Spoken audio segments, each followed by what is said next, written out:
Medium tanks of the Patton series were the workhorses of the US military for many, many years.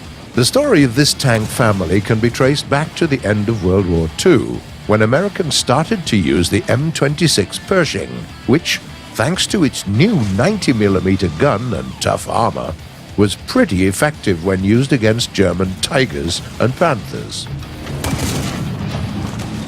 The Pershing was a decent replacement for the Shermans, but there was still an issue of its unreliable transmission and a rather weak engine.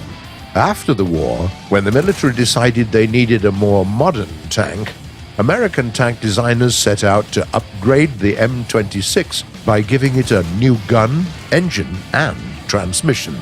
The idea with the gun didn't work out in the end, but the vehicle got a new power plant with the 810 horsepower Continental engine instead of the old 500 HP one, and a brand new cross-drive transmission. The tank used the same gun, true, but this time the 90mm M3 gun was fitted with a muzzle brake and a bore evacuator, and the crew got to work with new, more advanced optics. In 1948, the new tank entered service as the M46 Pattern, named after the legendary General George S. Patton, Jr. He fought in the First World War and competed in the 1912 Summer Olympics. He was a cavalry officer and an experienced swordsman. During World War II, he was one of the key commanders of the U.S. military forces leading U.S. troops in Africa, Sicily, and France. His forces played a key part in the Battle of the Bulge and the eventual advance into Germany. It might be difficult to distinguish the new model from its predecessor in the heat of the battle, but be wary. The M46 is much more mobile. It can go at up to 40 kilometers an hour off-road. Thanks to excellent elevation and depression angles of its gun, the tank is effective on any kind of terrain, and its heat rounds penetrate more than 300 millimeters of armor, meaning that it can defeat the frontal armor of almost any opponent it encounters. Several years later, the Patton received its baptism of fire during the Korean War, where it had to fight Soviet T-34-85s. The tank performed pretty well, all things considered, but it was evident that the design had its flaws, and the top brass pushed for a new model. American armored designers were already working on the T-42 that was supposed to replace Pershings and Pattons, but the American military needed a new tank ASAP. In the end, the team behind the project simply put a T-42 turret on the Patton chassis, and also redesigned the armor in the front, sloping it at 60 degrees. In 1951, this new design entered service, known as the M47 Pattern II. It was a highly mobile tank with a quick-firing gun with access to punchy rounds. On the other hand, its new, much more compact turret limited the gun's depression angle to a maximum of a -5 degrees, meaning that the hills were now more of a challenging battleground rather than an advantageous one.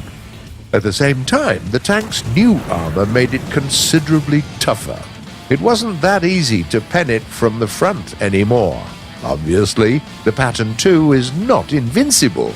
Far from it, in fact. But it can survive a few hits in engagements at medium to long ranges.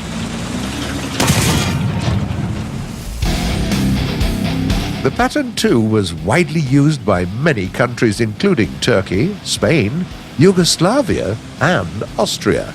By the way, one of those tanks in Austria was operated by a guy called Arnold Schwarzenegger during his time in the military in 1965.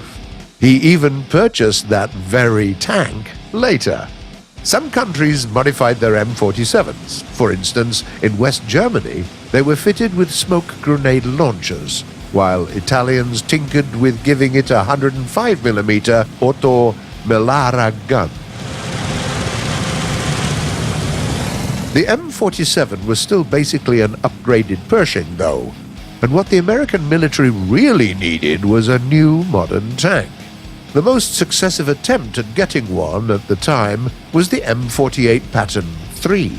Even though its power plant and its gun weren't much of an improvement over the previous models, the M48 had a radically different armor layout. It got a wedge-shaped front glacis and a hemispherical turret. Furthermore, the tank was supposed to run with a crew of 4 instead of 5, dropping the station of the radio gunner. Just as its predecessors, the Pattern 3 was made in a hurry, something that became evident very soon. Just as the first vehicles reached their units, it became clear that their gasoline engines were prone to catching fire, and their transmissions proved somewhat unreliable. That's why, eventually, the tank was outfitted with a redesigned power plant featuring a new engine and a new transmission to correct those shortcomings. In the end, Patterns, upgraded and modified in different fashion, served until the very end of the Cold War. In combat, the M48 relies on its mobility, armor, which is decent for a medium tank, and a powerful gun. The vehicle is heavier than its predecessors, somewhat limiting its mobility, but it can bounce a lot of shots coming from World War II-era tanks at medium to long ranges. It's a different story if you have to fight an enemy with access to post-war heat munitions, though. 100mm of steel, even sloped at a good angle, won't stop them, will they? The M48 saw its share of fighting all round the globe. For example, the Bundeswehr are using several modifications of this tank, including the M48A2C, featuring a new engine and smoke grenade launchers, and the GA2 variant fitted with a 105mm L7 cannon that has access to devastatingly powerful APF-SDS rounds. This version of the Pattern also sports a new design for the commander's cupola. The Israeli version of the tank, known as the Megach 3, was upgraded in a similar fashion.